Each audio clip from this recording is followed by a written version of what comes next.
Boom, boom, boom, boom, boom. Reminisce, reminisce, reminisce. Every Tuesday, man, carrying on tradition, saying Kofa. Sometimes we got to go back to collect what we may have forgotten, man. And we just doing that every day, all day with everything that we're doing, man. Connecting the past, present, and the future. Remaining multidimensional, man. All that good stuff, man. Today is an exciting day because today, man, we're going to be showcasing some of our own talent, our own releases, things that we've been working on, things that we're building as creative peoples, as, hip hop culture. And, you know what I mean? Just beings, just evolution, it's all about evolution and how we've been evolving over the times, you know what I mean? So we're definitely going to get into that. I'm excited. Like Mindbender released a short film. I released, a poetry book, man, a collection of work that I've done several years ago, man. So excited to get back into that, man, and share a little bit about that. But before we get into, some of those things, let's do our quick check-in, see how we're doing. Bender, man, how's things on your end, yo? I'm pretty good. Just I got to bike around today a bit. Life is good, I can't even say much is really there to complain about. I'm not going to jinx it yet, but I got some ideas for some big transitions into the fall. And I've got an invitation for a good new life-changing prospect. I won't jinx it or anything. I just going to say I filled out the application and I'm about to submit it. So hopefully I get an upgrade to the foundation coming up later on. That sounds really exciting, man. And I think that's been like a real reoccurring theme of just like new beginnings, new transitions, just really, trusting the process, like stepping into the limelight. That's really what it feels like. I feel like we spent a lot of time just being dormant, being like in the background, just building, cultivating and whatnot. And now it's the time to really just come out and like show everybody what we got, so I'm excited to see what you have in store. You know what I mean? I know you're someone who's always on the go, a very creative mind, and someone who's always got some ideas brewing, always something going on, so I do see that. This will help me kind of establish each one of them in their own time and space and help me organize. That's all I'm going to say. It's just going to be it'll be a level up. So all the people who it's been rough. It's been rough to have any kind of progress in this wild pandemic business. And I could just use a good Beyonce upgrade. Okay. Well, hey man, that's what it is, man. Yeah, definitely.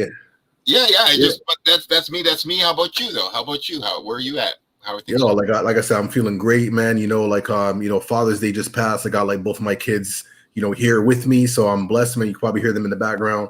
Also released the poetry book that I've been kind of brewing on and meditating for like quite some time. So everything just feels right. It feels like this like release and this like new beginning, and I'm excited for some of the other creative ideas that I'm going to be rolling out, to kind of like accompany this this book of poetry, I call it, or verses, whatever you want to call it though. But it's it really represents some of the foundational things that I've gone through, and some of the foundational elements of Stolen from Africa.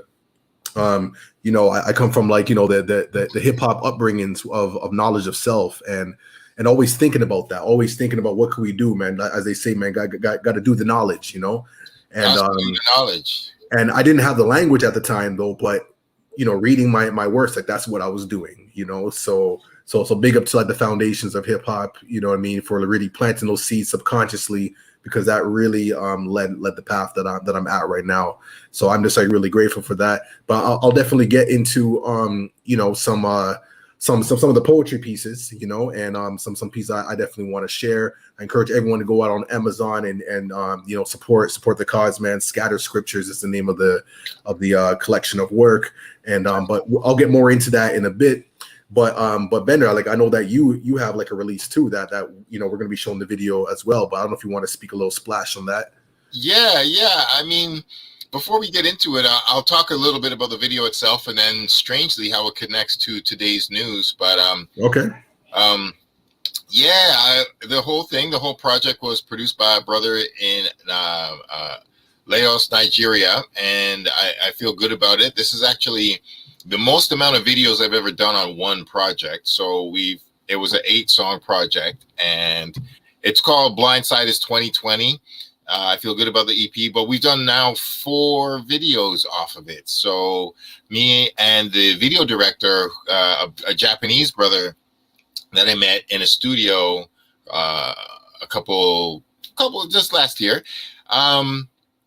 He's just been really, really hype about making videos, and we made we've made a romance movie. We made like a high performance video. He's been really conceptual, and for this 4th video, he just taught me a lot while we were shooting, and I was like, yo, I kind of have this idea.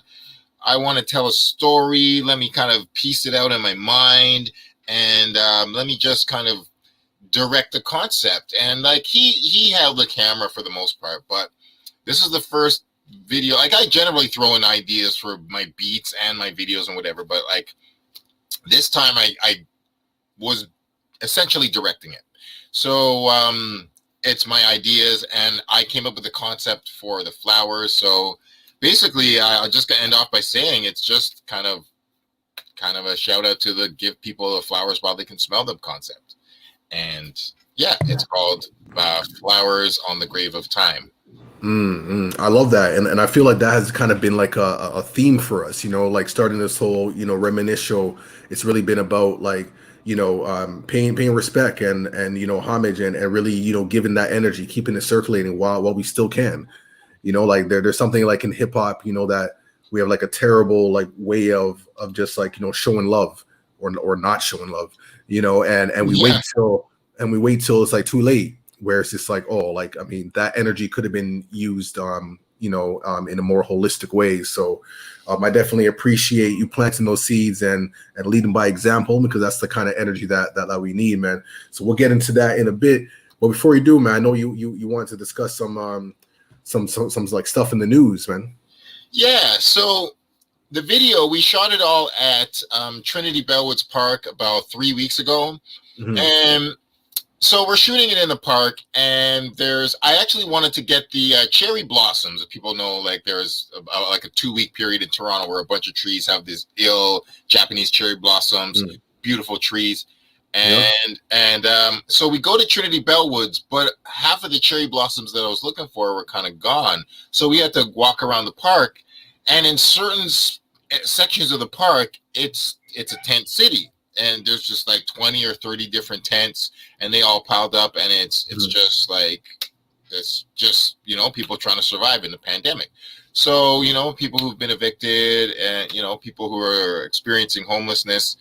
And so there was 2 different sections of the park that had enough tents. So I was just like, well, I can't put it in that shot. But there was even this one part where this cat was screaming. He looked like he had some struggles with mental health, and it interrupted our shoot for a while. I was like, okay, wow, I got to watch out for this guy. I wasn't sure what he was gonna do, but I was like, that's peace.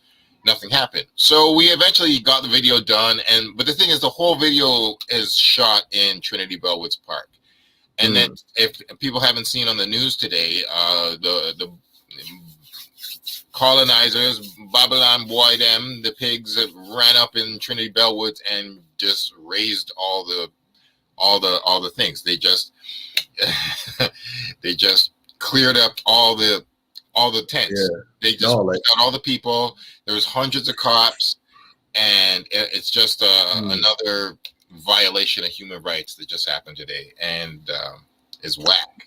Man, that's wild, man. Like, I actually saw some of that footage online. It's been circulating, and it is, man. It's like, like we've been in lockdown, pandemic. Like there's so much people who are really going through it, and I feel like there is like other ways that we can, put humanity first, and really just have some empathy. I mean, like what would you want if you were in that position?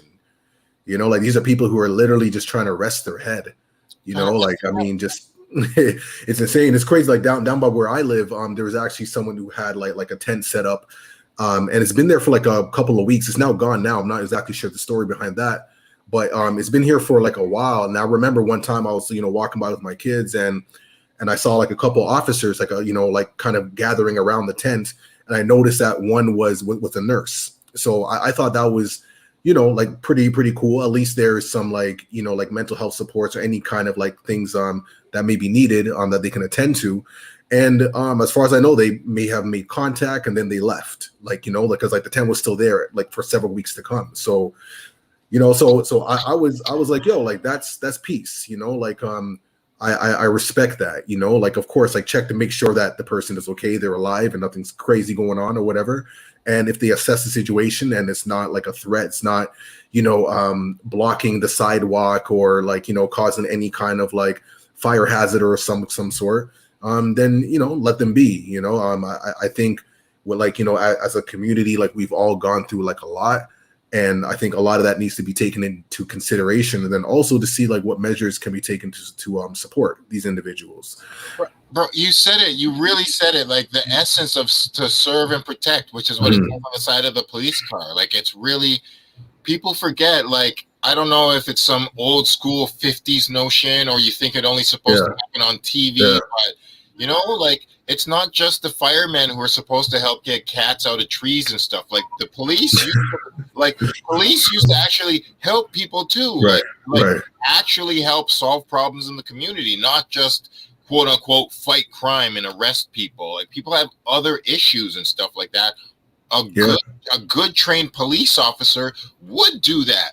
Help somebody in their situation if they're like having trouble with food or having trouble just struggling on the streets. So like they'd be like, yo, I know some resources I could help you. I'm not just out here to just cuff you and drag you down to jail. Like I'm trying to assist you and be like, all right, you're part of the community. I'm part of the community. How can we solve this problem? Like, because we're either going to cross paths a bunch of times because you're homeless. And if you have to turn to crime because you have no other options and society screwed you, cop's gonna see him anyways. So why doesn't the cop just do what you saw, which is rare? It's great. We can't say that cops never do it, but like, how often does a cop be like, yo, let me like take this homeless person to a shelter, or let me give them a cup of warm soup or some things like that? Really? Yeah. And I'll be like, yo, I'm just gonna cuff you and I'm gonna see your tents and just tear them down and drag you away. And like, what is that? Yeah, like we gotta do better as a society, and like we live in a what they call like a first world country, and I don't know if these are like first world movements and ways of being. Yeah, so it's something that that we gotta take into consideration, and hopefully some more positive changes can come about. You know what I mean? But we gotta keep the good fight, man. Keep spreading the knowledge, spreading awareness. Speaking up towards like injustice, that's something that should not stop. You know what I mean? Because sometimes, when they say like silence is complacence, what I mean? So we need to do what we can. That's really it, man. Each one teach one, yo. I'm so with you there, yo. Like we really like nobody can do everything, but we can speak up a little bit. We can tell a friend. Yep. We can just write it. A little bit of awareness online is whatever. And we live in a world where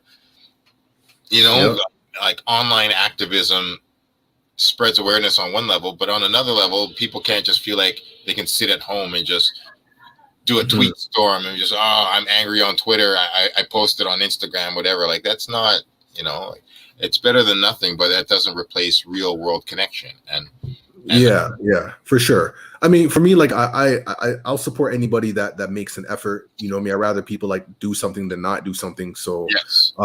You get in however you fit. You know what I mean? Like I don't expect every person to be as like vocal as us. I mean, it would be nice, but everybody has their stages of development and to get to their places, man. Shout out Kwame, man. Talking how this ties into like what we're talking about on You Good Fam, or another Monday check-in on Instagram, and just different ways of how we can like support each other and just like offer alternative perspectives and have that empathy, and empathy and integrity, compassion, and how these things are what we need to move forward, and it's slowly happening, slowly but surely, yo. That's it. And I mean, I want to talk briefly about something that I saw that, I saw an article that said negative trolling news media gets twice the amount of likes over positive information.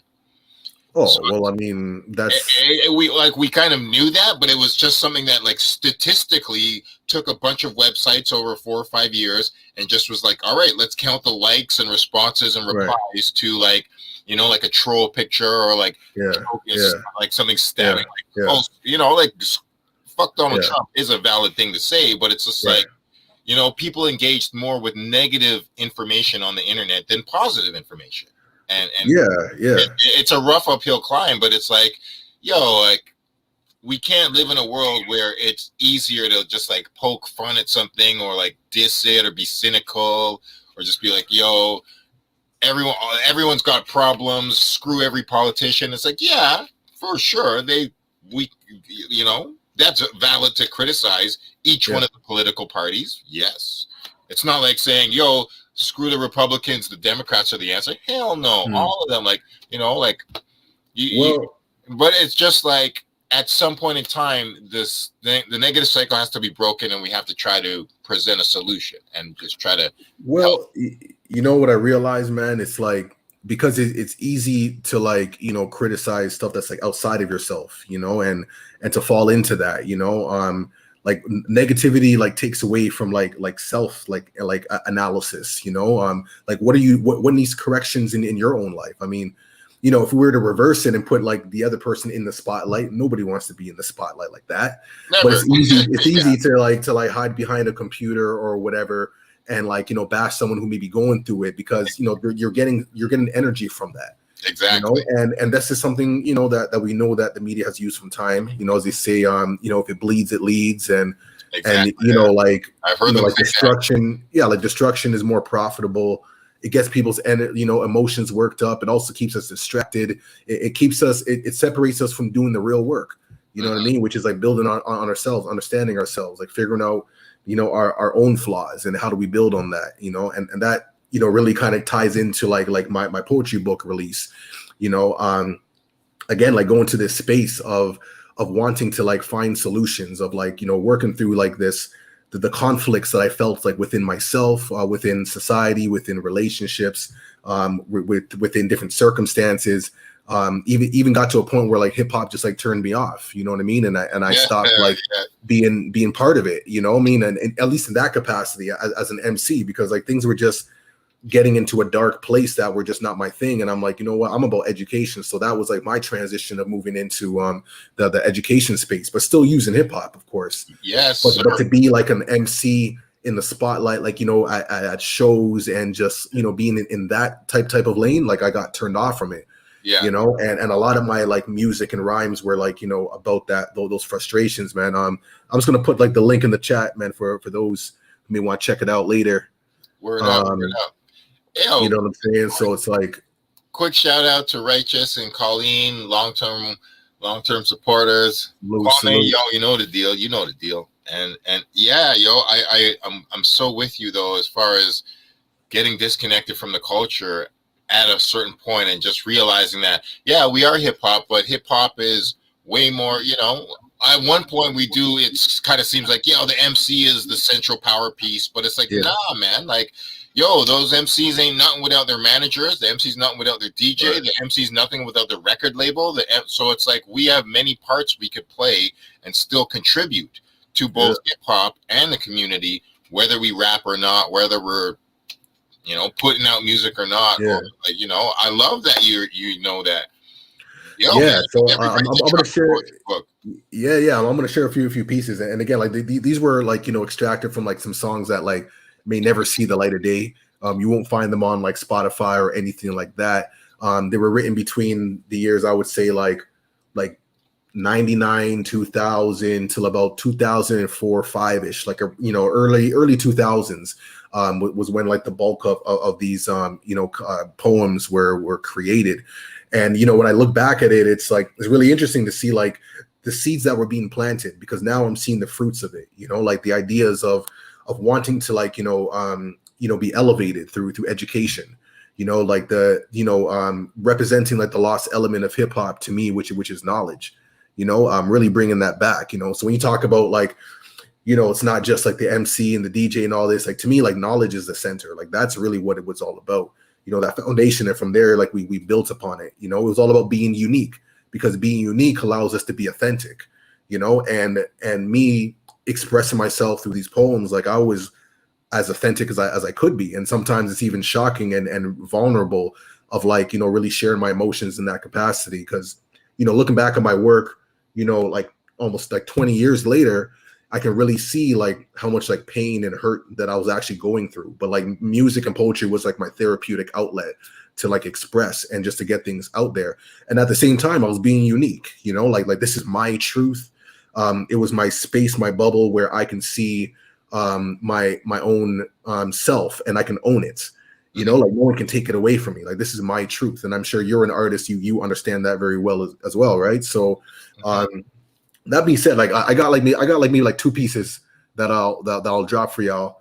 I'm going to share like the first one. So the first one in the book is called "Where Do I Go?" And the reason why I chose to start the book with it. Okay, let me go back to the title. So the title is called Scattered Scriptures, right? And I chose that title because when we think of like the word scattered, it's like these things are kind of all over the place. But even within being scattered, there's like a method to the madness. There's order out of chaos and whatnot. And then when you think of like scriptures, you think of like like biblical scriptures, and then the definition of scriptures are like holy text, like sacred text and whatnot. So I see these as my like own sacred text. If we're looking at the Bible, like this would be considered like the Old Testament. You know what I'm saying? Like these are the Old Testaments, and then the work that I'm doing right now, it's like part of the New Testament. You understand? So that's kind of how I seen it. But right, respect. But this particular poem called "Where Do I Go?" I wrote this while I was at the University of Toronto. I was part of this bridging program that was for people who want to continue, post-secondary education, but may have like, not finished school for whatever reasons. I was one of those youths who like, want to pursue music, and I left school, but then I had the opportunity to go back to school. And when I got to university, the courses and things that I was learning were just like mind blowing. I started learning more about like colonialism and imperialism, and really learning more about like Black history, Caribbean culture, like learning about like systemic racism and oppressions, and understanding how it's not just like an individual that may just hate or dislike the color of my skin. There's actually like a system in place that delivers a certain function. And now I'm understanding all these things. And then I was learning, taking sociology, that really helped me decipher like the series of events that happen in our life that add up to like the end results. So you see a homeless person, before then I would be like, oh, look at this bum or whatever. But now I'm looking at it from a critical lens, taught us to be critical thinkers and to be like, hold on, what were the series of events that led up to this place?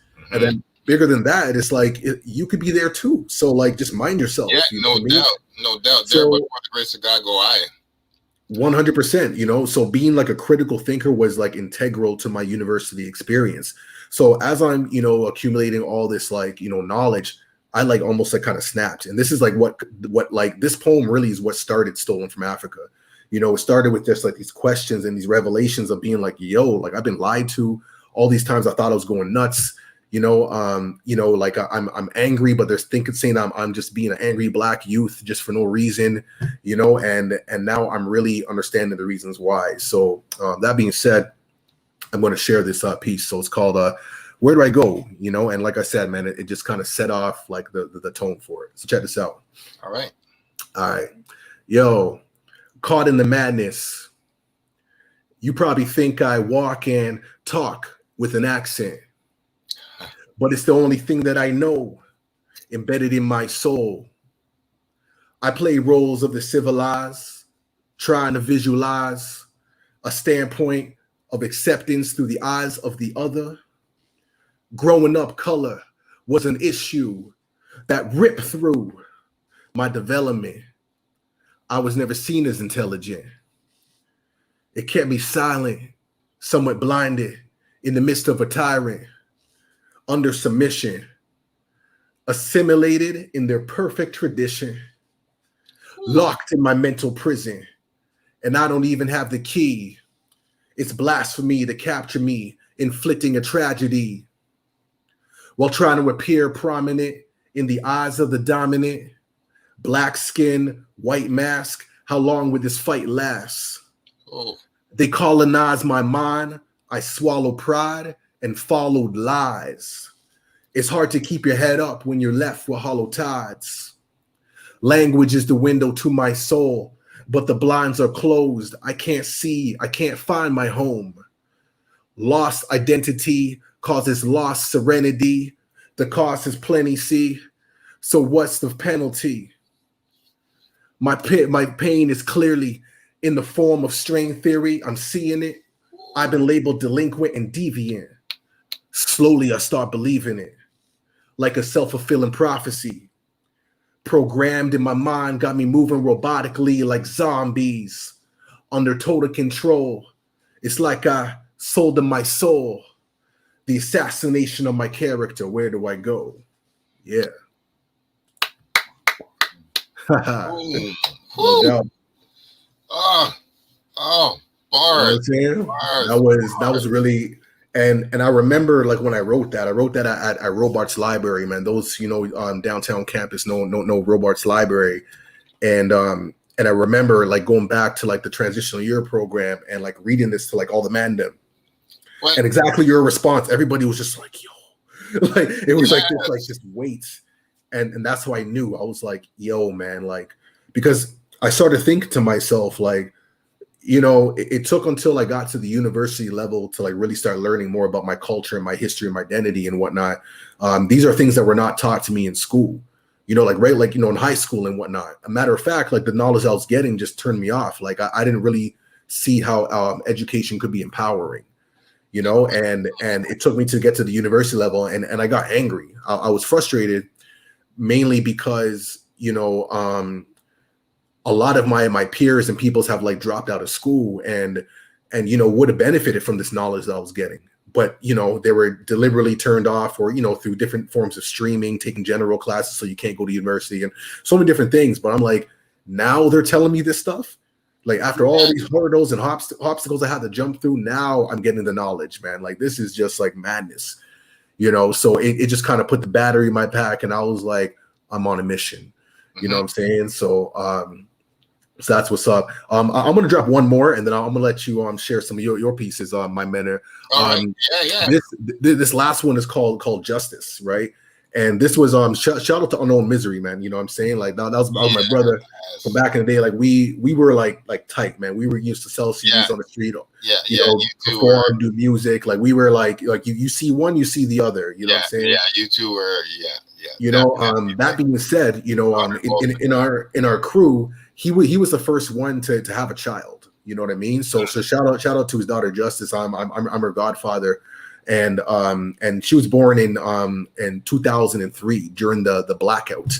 I know some of y'all may remember the blackout. Mount Sinai Hospital, man. Shout out Mount Sinai, and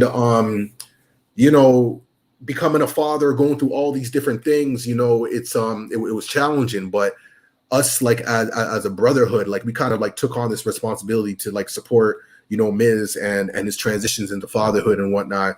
And I remember there was a moment where he had a conflict with like the daughter, the mother of his daughter, right at Queen and John, like, while we're selling CDs in front of Much Music. And it was just like this heated argument. I remember just trying to like calm it down and just being like, yo, man, like, like think about the kids type vibe and all this kind of stuff. And it was just like a lot of like heavy emotions. So long story short, we wrote this song called Justice. And it was never released though, but it was a powerful verse and a powerful poem that I'm going to share. So this kind of like outlines, some of the stuff that's going on. So big up to Justice. Hope you are doing well. Shout out to Miz on the West Coast. Check this out. Peace, Miz. Yeah, so it's one called Justice. So no justice, no peace. Miz, I feel what you're saying. Entertaining all the games your baby moms keeps playing. You label me godfather for your daughter, and I'm honored. The fact that Laura's holding justice hostage got me bothered. Remember stealing Pampers B&Es at the C&E, chopping CDs just to make that cheese for your baby girl to have. In a world where good and evil clash, I learned from the past that nice guys always finish last. Yeah. Domestic arguments, she can't see what's wrong. Wilding at the top of her lungs at the corner of Queen and John. I tried to mediate in the public, she ain't budging. Emotional pain to this day, it's the same old saying. She says if justice calls you daddy, it will get her confused. Confused? She told your daughter daddy's the next dude? Denying her Indian roots, that ain't logical. Ooh. Miz, you were there from day one up in the hospital. So I'm gonna leave it like that, yo. Wow, yo, that's it's good that comes after Father's Day from Sunday. There we go, man. Ooh, Father's Day, and that's major. It really is, and this is kind of like the flip side to like fatherhood, and I'm not here to like make things right or wrong or whatever, but there's always like three sides to a story, and like I feel oftentimes like like the side of the fathers, like those narratives and the efforts like don't really get shown. I mean there's fathers who do not put any effort at all.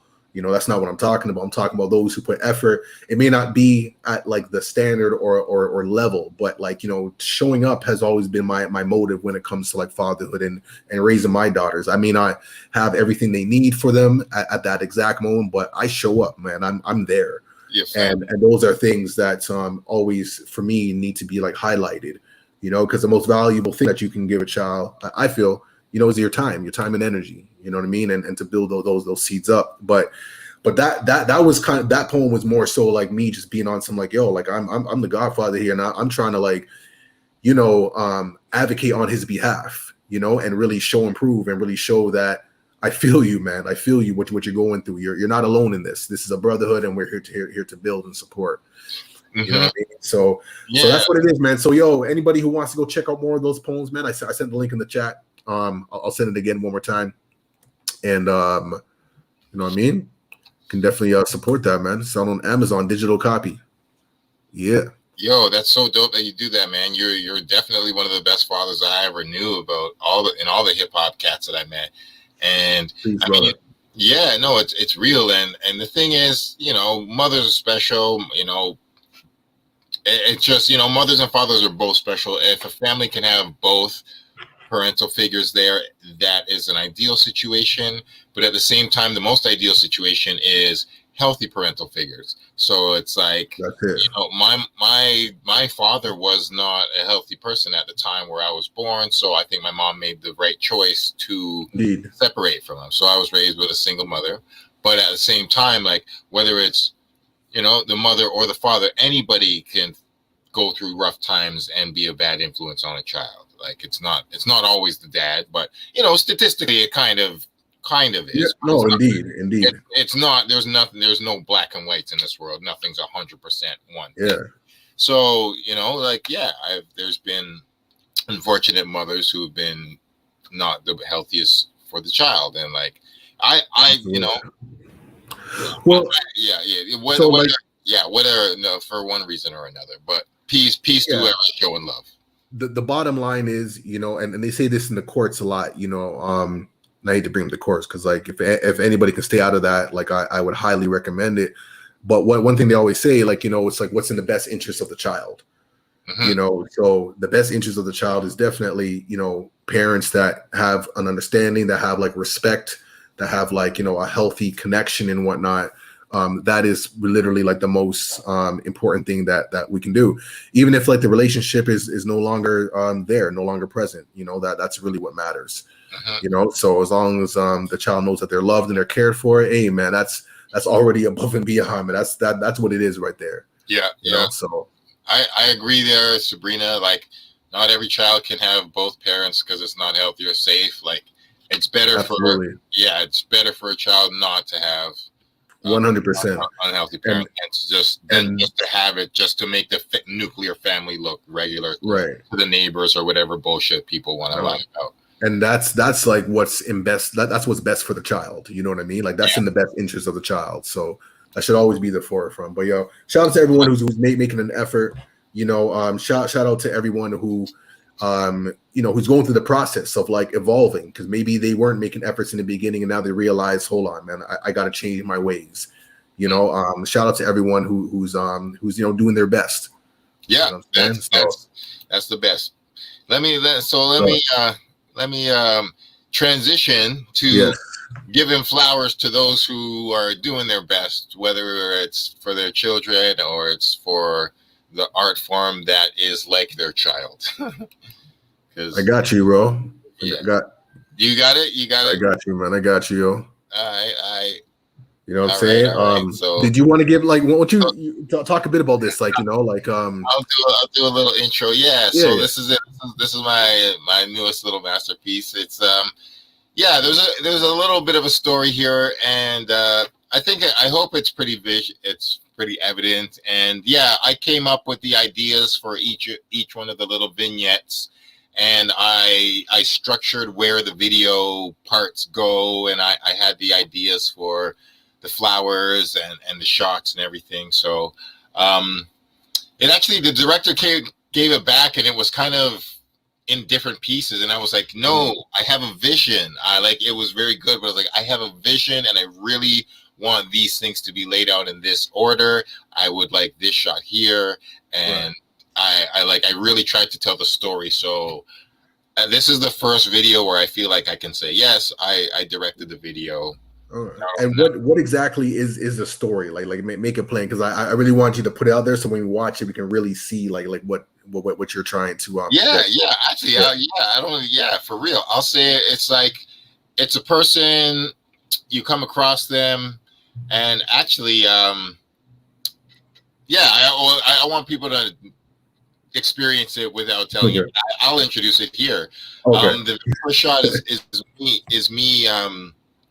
I have like a dead flower, and hello, do you got me still? My I can hear you. Go ahead. Yeah. My computer's a little glitchy. No worries. So I have a dead flower, and I was like, oh, this dead flower is not. It ain't the lick, I ain't feeling this. I need something else besides this dying flower. So I put the dying flower down, and I start looking for things. I'm an artist. I'm just there, and somebody offers me some money, and I take the money, and I was like, do I need money? I'm like, nah, I don't need money. Then I'm walking around. I discover a book about love and a book about women, and I take them, and I was like, do I need wisdom about love and stuff? I was like, I like it, but I don't need this.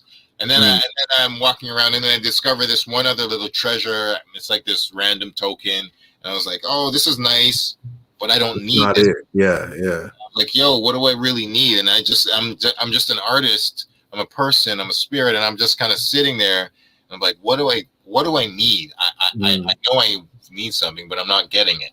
And then the universe kind of just blesses me with a flower at the end, and then I take the flower, and I inhale the flower, and I was like, yes, I want my flowers while I can still smell them. I want nature. I want, it's the metaphor of I want my connection. Smell them. Yeah, but certain people are looking for like the one thing in the world they need. It might not be money. It might not be fame or whatever. It's like you need that one thing, and you're not going to feel right until you get it. So.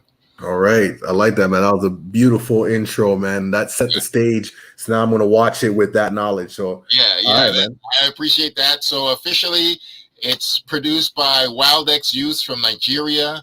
It's on, I feel good about that too. There's one last thing I do got to say about it. The director, the videographer is Takeshi99, Takeshi88 from Japan.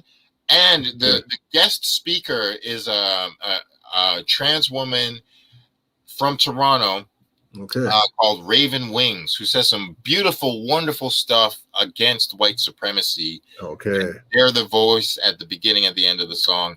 I'm so happy. I'm happy to have them on it. And it's Flowers on the Grave of Time by Mindbender Supreme.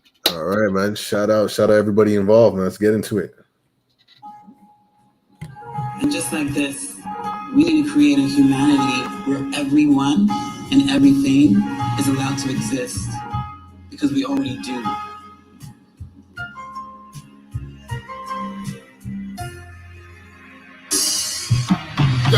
fucking fire. A warning from Bill Nye. Hope you'll die is California and Australia. See a burning blood over the pale sky. Buster Rhymes was right on the comment. Everything remains wrong and on and they'll cry. But no one expected a pandemic exposing multiple governments. Mad reckless and destroying pre-COVID. Sweet joyous past blessings. Like the Cameron concert at Velvet Underground. Music pumping out, we jump around. No trouble to touch the crowd. And I can spit all of Killer Cam's lyrics without a broken rap. Wow. Now I'm Spider-Man, going nowhere without a mask. Pentagon admits UFOs, but heads were too stressed to ask questions like, where's the Halifax mass shooter? Get mad, weapons that future now. RCMP didn't act sooner. Suicide of the usual life. Police brutality, violence, shootings, and beautiful hooligan riots. The man says things have changed since 1968. He's foolishly lying. Besides computer glitch science, time's looping and dying.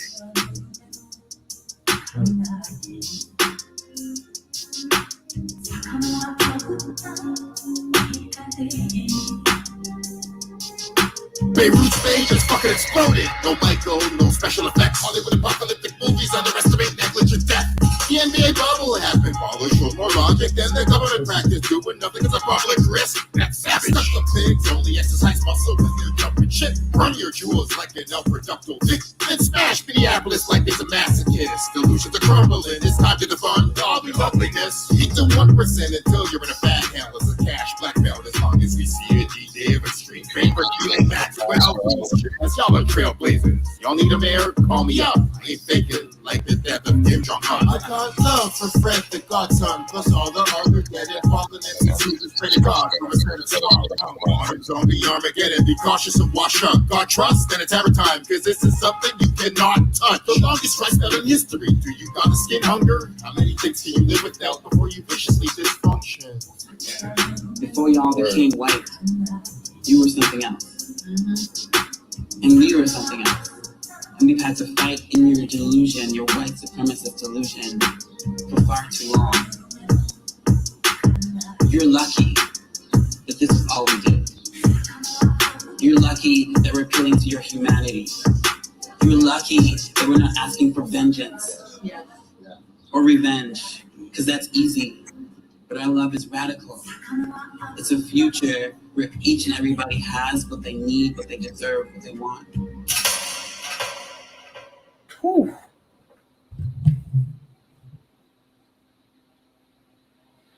Yeah. Jeez, yo, powerful, man.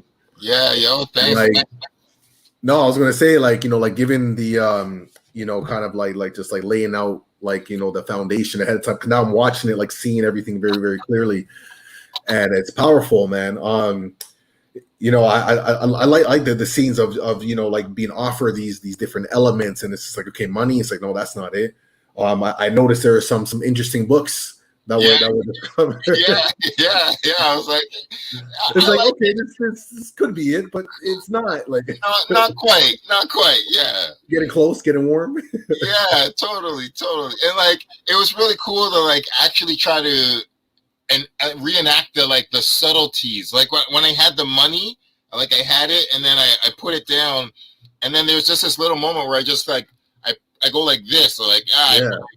I was like, yo, I want the cameraman to catch that, and I consciously was like, I don't need money right now. And it's just little things like that I'm just really starting to pay attention to in storytelling, because I mean, I want to, you know, each artist needs to tell their new stories. Like, I got love for these new like for legendary rappers and stuff, but like, what are we gonna hear about Jay-Z or Eminem that we've not already heard 1,000 times? Like, it's really about new people's stories. I got nothing against those dudes, but like, unless we're really doing new things and exploring new rappers, like, I just saw that Shad's new album is coming out in October. Right. Yeah.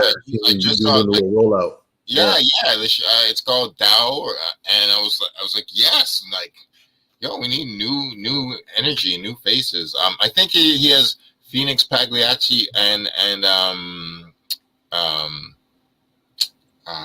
can't remember who else is on the song. Anyways, I gotta figure it out. Cool. Like, I got it. Okay. Yeah, well, yo, like big up to you on like directing your project and having your ideas. You know, I really like the colors, man. Really vibrant. You know, like it's definitely. Thank you. That was definitely Takashi's idea. The color palette. Right. That's I really have to thank him for that. And then the producer is the brother from Nigeria, correct? Yeah, it was. No, that beat was proper, yo. I was feeling that, man. Yeah. Yeah, I got 8 beats off him, and like I was just like, this is all of this is dope. I kind of got my gangster wrong. It was first time in a while. I was like one rapper and one producer, so yeah, he was like premier. I was like guru, and it was dope. And hopefully when the world gets better, I can go over there and rock in Nigeria, yo. Like I would be really happy to do that. Yeah, man. Africa's calling, motherland's calling, man. Nigeria, Ghana, man. I've been seeing nothing but updates of, people who been living in Canada are now out there, man. People from Toronto just out there, just living it up. Yeah, eating incredible vegetarian food and all kinds of fruits and just looking, skin glowing, man.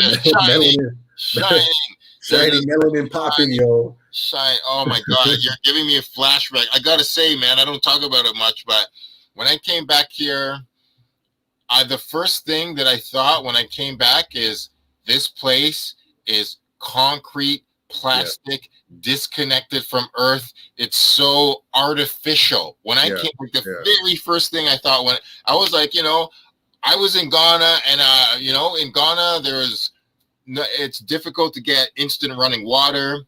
There's not a lot of toilets that are like the typical toilets here. So there was, there's not a lot of toilet paper. There's certain things, there's no lines on the road. Like literally the second highest cause of death is car accidents. So I was like, wow, I got in a car accident when I was in Ghana, yo. In the first 2 hours.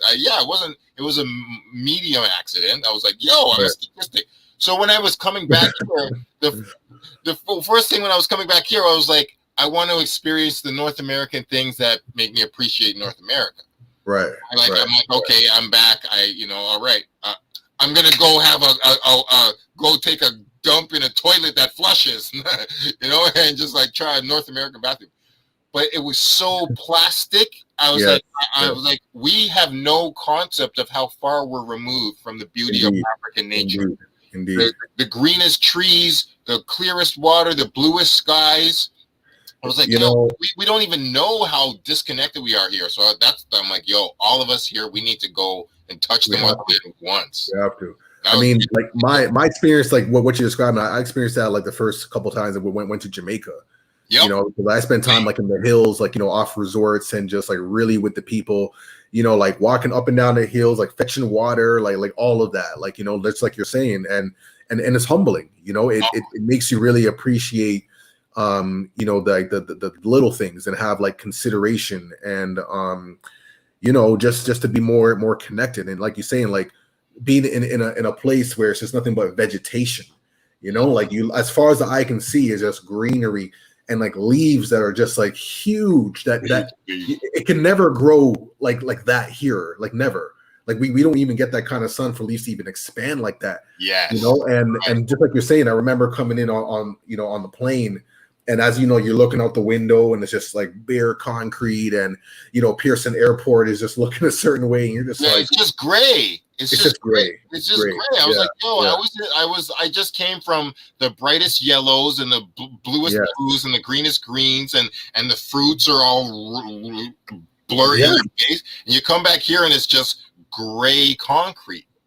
Within like 2 days, like your skin is glowing, you feel healthier, you're just like your hair feels different, you're just like, what is this? Exactly. So all them Ghana people over there is soaking that up, like, we come in. That's what it is, man. But I just had to, I don't get to talk about it much, but thank you for letting me go out.